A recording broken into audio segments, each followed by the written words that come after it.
Hello everyone, it's End Times Talk, and wanted to come at you with a video today that's going to be a little bit uneasy for some, and so I want to give fair warning as to the topics later on in this video are going to get a little bit hairy, and want to give people the chance to turn the channel if they so choose to.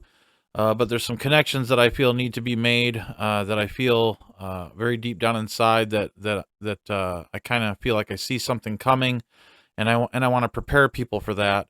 In March of 2022, Joe Biden slipped up and said, how could we increase and disseminate more rapidly food shortages?"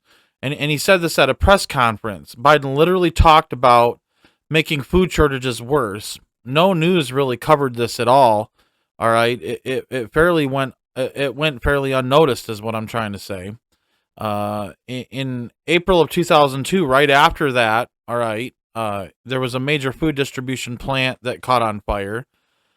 In May, two planes crashed into two separate food processing centers. One was General Mills in Georgia and another food plant in Idaho. All right, they were hit by planes. Now, planes can be converted into drones. They can turn those into GPS coordinated drones. All right. In February of 2002, a fire ravaged a potato processing plant in Oregon. All right. I mean, the list goes on and on and on. Just recently, an egg farm in Connecticut burned down, and over 100,000 chickens were killed in this fire. You know, all over the country, people are being forced to have their chickens tested and their turkeys tested for avian flu, and they just all of a sudden have this flu, and so they have to burn and kill all these chickens in mass. All right, so shortages are definitely coming, people. It's definitely coming, and it's been happening. There were some shortages for a while, but then all of a sudden it kind of started to level out, and it seems like we've been kind of in a lull for a while, and people are kind of letting their guard down, and I want to encourage people not to let their guard down and to keep preparing. I believe that there are going to be more attacks on more food processing plants, more food distribution plants, more chicken farms, especially. I do know that there's a lot of talk in the prepper community about the chicken feed that's coming out of Tractor Supply Co. Both brands that they sell there are made by Purina. Purina also sells another brand to other stores, so there's like three different brands that Purina controls. And people are saying, I don't know this firsthand, but people are saying that the chickens that are eating this feed are not producing eggs. And as soon as the farmers or homesteaders switch over to a different feed, the chickens are starting to lay eggs again.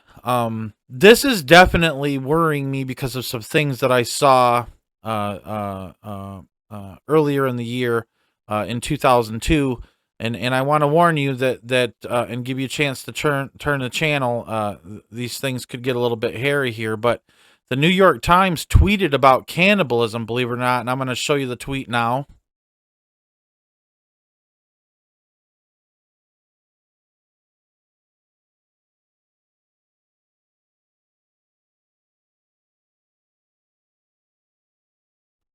And see, isn't that interesting? They literally are putting it right out in the open, right in front of our faces. But one question I have to ask is they're okaying cannibalism, but murder is illegal, right? It's a super big felony. Like, you can go to prison for a long time for murdering somebody, all right? But yet they're promoting cannibalism.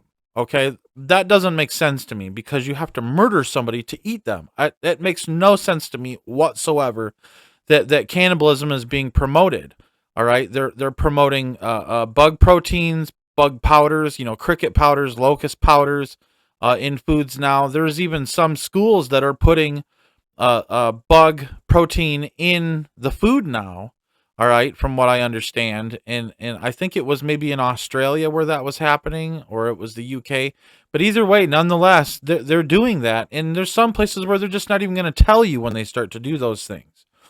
So it makes me wonder what's really going on here. Like, they are preparing people for a famine. All right, they're saying, oh well, if times get tough, you can always eat your neighbor. I mean, that's ridiculous. That's the most satanic, evil thing I have heard. All right. God will always provide for his people, all right? Even if it be a pigeon that lands in your front lawn, set some traps, squirrels, and other animals, all right? And basically, people can eat what God provides for them. There's people that have been in famines that have, ate grass before they would ever eat their neighbors, but unfortunately, there are people that will go the other way and they will cannibalize. I do know from research that I've done from other famines that have happened all across the globe through different eras. People technically they kind of start to resort to cannibalism within a 2 week period. It doesn't take long for the cannibals to start cannibalizing. Okay. And you have all these people that say, well, I'll just go out and hunt and there'll be deer and all this stuff, but you don't realize that those animals have been dying off for quite some time in mass all over the globe. And there's so many hunters, especially here in America, that those food products, that are in the woods, that you can go harvest yourself, they're not going to be there like they were once there, because there's other people that are going to be trying to feed their families as well, and they're doing the same thing that you'll be doing. So it's really important in the next, year or so, especially to be stocking up food. I do know that the elite it's said that they're trying to stock up 7 years worth of food, which I find really interesting. A lot of people think that the tribulation is approaching, that it's very close, and I for one do think it is close. I don't think we're in it yet, but I think that we're starting to phase into the beginning stages of the Great Tribulation, the stages that are called the beginning of sorrows, is what Matthew 24 says. But I really feel more than anything that this food shortage it's going to be a distraction. And I know that people are like, wait a minute, food shortage is serious, and I do agree with you. Food shortage is a crisis that needs to be talked about and that needs to be prepared for, yes. But I really feel that it's going to be a distraction for the roundup of opposition that the government will do to put people in camps, all right, and also to take people out, all right. I know that they have these triple stack trains. They're 3 stories tall. These trains, and from what's been said, there was some people that found some in Montana, and they looked inside of them, and there was supposedly shackles attached to the train on the inside, on the walls, and they call them prison carts, that where they transport prisoners. But these things are awfully big and can hold a lot of people. All right, I'm going to show you a picture of one now.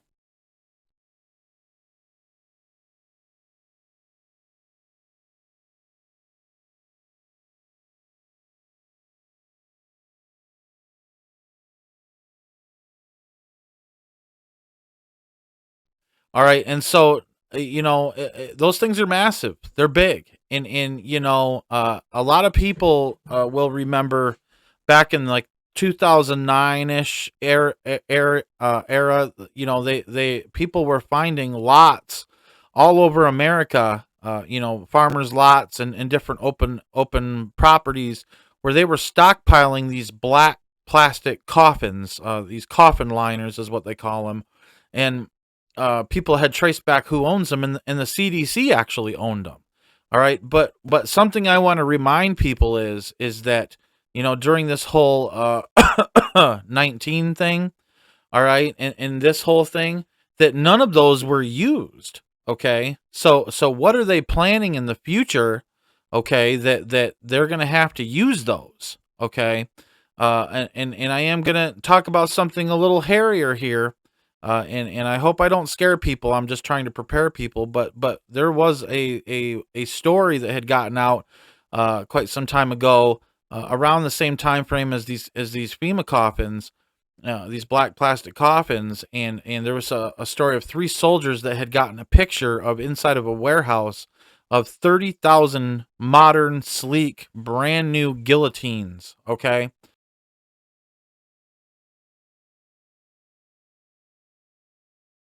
All right, and I'm not trying to scare people. I'm trying to prepare people here. But quite some time after those people had released that photo, all right, they came up missing.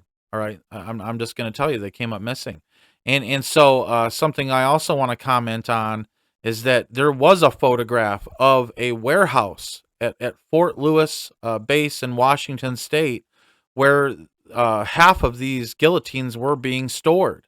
I remember seeing the photo because I've been in this research for quite some time, and back around then I was definitely in this research, and I remember seeing that photo. I never saved it, and I should have saved it. But they definitely had that photograph, and it did exist. I can tell you, I saw it firsthand. That there was a photograph of thousands of these guillotines in rows inside of a warehouse on Fort Lewis property, and it was only half of them supposedly. Supposedly they shipped half to one end of America and half to the other end of America, and then they distributed them out.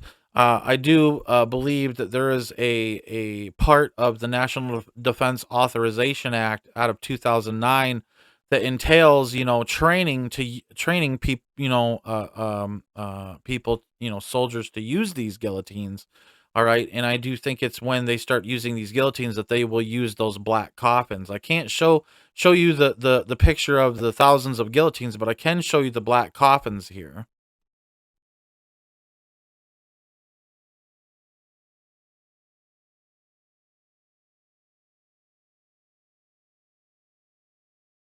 And isn't that interesting? They're stacked up, basically 25 of them tall, and they go on for as far as the eye can see. And that was just one lot. That was one lot where they had found them on, and there was multiple places where they were finding these, and you can put, three, four, five people depending on size inside one of those. All right, and so it's a bit alarming that they haven't been used yet during the 19 situation, and or this situation. Okay, they haven't used those, so what are they going to use them for? I think that they will use them for that, and I think the coming food shortage in the famine that is coming upon our land, all right, will be a cover for them to go around rounding people up. All right, and it's going to distract the majority of the public. All right, and it's going to also push the public into becoming reliant upon the government. These are dire circumstances that we're in, people. These are truly dire circumstances that we're in, and I truly feel that that's exactly why this famine is coming, is because they're going to use it as a cover, use something really big that people will focus on, so they don't focus on the people who are disappearing all over the place. I do know that during the whole the riots after 19 in I think it was 2020 and 2021. They had these massive riots all over the place, and people were being disappeared right on the streets. A white van would pull up, the door would open, men would get out, snatch someone up, and throw them right in there, and they would take off, and they'd never be heard from again. Me and a friend, we call them those white vans kidnapper vans. And it's because they were using those white vans all the time to do so. And I don't want people to forget about those black plastic coffin liners. I don't want people to forget about the hundreds of camps that have been built all over the country.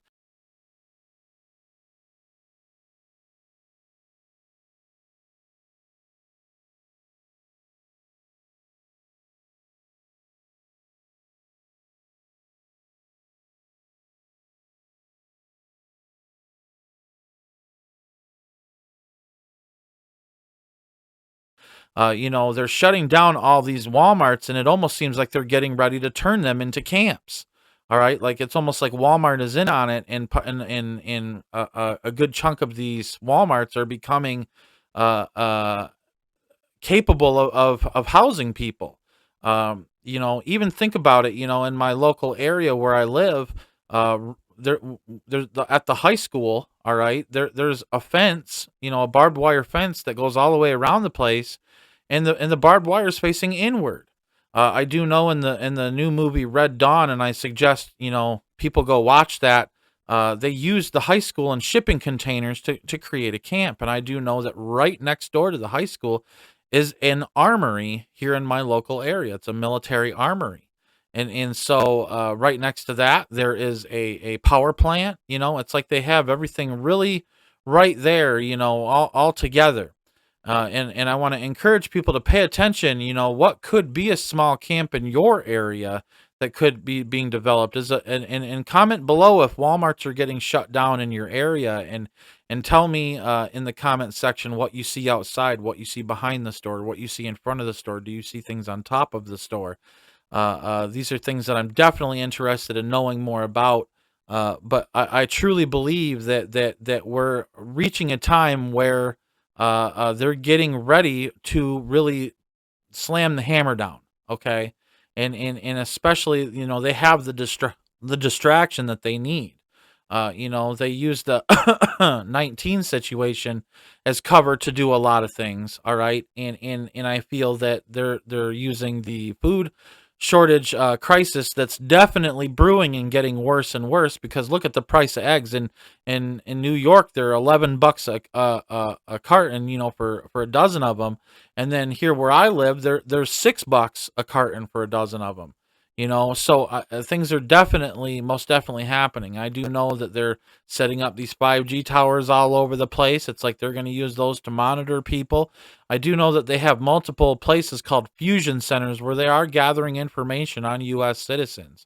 I'm not going to be scared to talk about this stuff, because whatever happens to me is irrelevant, because they can take my body, but they can't take my soul. All right. And I'm going to trust in Jesus, and I'm not going to fear during these times. But we truly are in a tight situation here, and we got to be preparing. A lot of people are like, well, I don't have the money, or I live in a small apartment, or I live in the middle of a city. That doesn't matter, people. God can do anything. Jesus can do anything. He could put food supernaturally into your stomachs. All right.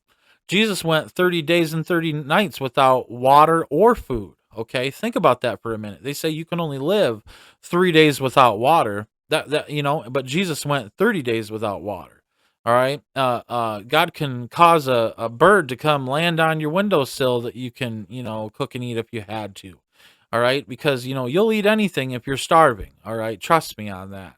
Uh, you know, I want to make sure that people understand that there is hope even through these situations, and that you can go stockpile rice and beans. Rice and beans are a staple for survival stockpile. I mean, that's truly something that is important to have, is rice and beans. Get it in bulk too, because you're going to get the best deal. If you don't have the money to go out right away and start getting that stuff, they have 1 pound bags, 5 pound bags, 10 pound bags, 20 pound bags that you can go and get. You can go to Sam's Club and you can get stuff in bulk. You can go to Costco and get stuff in bulk. There's plenty of options, but beans for protein and rice for starch. And who cares if you get sick of the flavor? Who cares if there's no salt in it? Who cares if there's no sugar or seasonings or this or that? It's about having the food and knowing that you have it. You can always trade for seasonings and things like that, but I do recommend stockpiling on salt. Salt is rather important, especially like the Himalayan pink salt. I do know that there's companies on eBay that sell in bulk, and it comes right from the mine basically. I was researching it a little bit, and salt is an important thing to stock up on as well. But if you focus on, say, salt, rice, and beans, you're going to be pretty well off. And if you can garden and you know how to garden, you're going to be able to take care of you and your family. All right, you don't need to go out and even hunt for just keep continuing to stockpile those. Get plastic totes and stockpile those things in those totes, or get 5-gallon buckets and stack them up in food grade buckets. There are things that you can do that are cost effective. If you can pull a rabbit out of a hat, you really can with rice and beans. But I want to make sure people know that times are going to get tough, and they're not going to get any easier. I don't believe that we're going back to the way things were back in the old days, in the 80s and the 90s, when times were really good actually. But as we move forward, it's just kind of getting worse and worse and worse. And I want to make sure people know not to expect it to get better. I mean, the inflation has not gotten better. It's only getting worse. That is a sign that we are collapsing. Saudi Arabia is getting rid of the US dollar. to be able to be used for trade for oil, and they're going to the ruble and the yuan, which is the Chinese and Russian money, and they're accepting gold now. And so the people, it seems like everything's kind of going back onto the gold standard when it comes to trade and commerce. And I do feel that there is a time coming where society will collapse for a short period of time. There will be an order on the other side of that, but it could be a few months, it could be a year, who knows? And I'm not saying that we're going to be here for this, but I'm saying that I believe that there is a period of time that where there is going to be chaos, and I'm not promoting the Purge movies, but it is kind of be it is going to kind of be a purge situation where there's going to be mass lawlessness. And so communities and neighborhoods have to band together and help each other through this. But what I am saying is I do believe that we're in the season of the rapture. I do believe that the time we're in is very short, and Jesus is coming for his bride extremely soon. And so we need to rest upon that hope and that promise of God. And so I want to make sure people are aware that you don't have to fear the things that are coming. I want to prepare people for what's coming and get people ready for the times ahead, because I don't want people to be shocked. It says in the Bible, men's hearts will fail them for fear of what's coming upon the earth. And it's okay to have the fear of the Lord, because it says in the Bible, the fear of the Lord is the beginning of all wisdom. But it's not okay to allow fear and worry, anxiety to overtake you and cause you to panic and to worry and to focus on things that are evil. You need to focus on the power and the blood of Jesus Christ and how Jesus can provide for his people. All right, it says in the Bible that he takes care of the beasts of the field and the birds of the air. And he says, how much more are you worth than all of these things? All right, God is going to clothe you. He's going to keep you. He's going to take care of you. All right, just as long as you put him first, put God first, and all will be added unto you, the Bible says. If you put God first, all will be added unto you. All right, and it says all things work out for the good of those that love God, those that love Jesus. And so I want to make sure that you're well aware, as long as you're doing what you're supposed to be doing, and you're repentant and you stay focused on Jesus and you read the word and you spend time with him and you sing to him and you worship him, you have nothing to worry about in the days ahead. And if the Lord takes us home in the rapture, he takes us home. And if we pass away before then, we pass away before then, because if we didn't have all this to deal with, one day we're going to pass away anyways. So what does it matter? We're in the most exciting times in history, all right? Like these times have been prophesied in the Bible and talked about in the Bible more than any other time. I mean, think about it. Like the time that you're living in right now was talked about even more, even back then, more than the birth of Jesus Christ himself, all right? And I'm not saying that to be blasphemous. I'm saying that the second coming of Christ and the end of the age was talked about for generation after generation after generation. And you are here, you are chosen for this time, and I do believe that you can succeed and that you will be triumphant against the enemy. You sit there and you rebuke the enemy. Get the enemy out of your home. Get the enemy out of your home. One last thing I want to comment on is this whole AI situation. They're saying in the next 7 years that AI is going to be a singularity, which means that it'll be out of humans control to affect and to control. That it's going to kind of be running on its own at that point. And so I myself, I truly believe that this AI technology, like the thing that people are talking to, what's it called, the AI that people are asking questions and stuff, that's just an electronic Ouija board, in my opinion. You don't understand. Demons can possess these robots, all right? I truly believe that if demons can possess an inanimate object, an idol, all right, if these AI are becoming idols, all right, demons can possess these things, all right, and they can give answers and say things through this technology and they can give answers to itching ears. You see what I'm saying? And so we have to be aware to stay away from this AI technology. Don't go chatting with chat bots on the internet. That stuff is not of God. That is literally an electronic Ouija board, and you never know what you're going to get on the other side of that thing. So I want to encourage, my brothers and sisters in Christ and my subscribers and my viewers to stay away from that stuff, because I don't feel that it's going to lead anywhere good, and you don't know what kind of truth you're getting or what kind of lies you're getting. All right. And you know, make sure that you're sticking close to Jesus Christ, because he's the way, the truth, and the life. You know, and we can't seek after life on this earth, because it says in the Bible that we'll lose it. But if we lose our lives for his name's sake, we'll find life. You see what I'm saying? Like time is ticking down no matter what. We can't stop the clock ticking down. And yes, some people get anxiety because of that, but I feel at peace with where I'm at with Christ, and I want you to feel at peace where you're at with Christ as well. I want you to lean upon him in these times. Ask him for everything. Like, you can ask God for everything. God is a giver and God is a provider. We have a big God, so ask big, and it's okay to ask big. All right, it's okay to ask God to provide for you and your family. You know, and something I do want to mention, and don't abuse the privilege, but if you're truly in need, you know, there's even food banks that churches do, that you can go and you can get some extra supplies if you need it, if you're short. And so, you know, God is a provider, and God provides through the churches, God provides through his people, God provides through his spirit. Like, think about it, even the Israelites, all right, when they were in the desert for 40 years, okay, God provided them manna. All right, and it says that it was, and it basically what it was a crispy wafer that formed on the ground in the morning, and it tasted like honey. All right, but see, a lot of people want meat. They want that meat.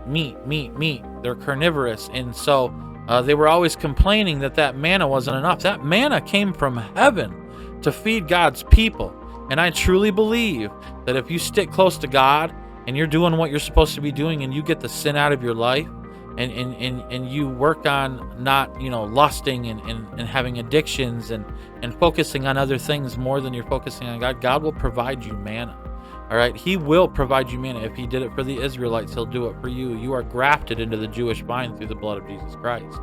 All right, and I want you to know that God is going to take care of his people.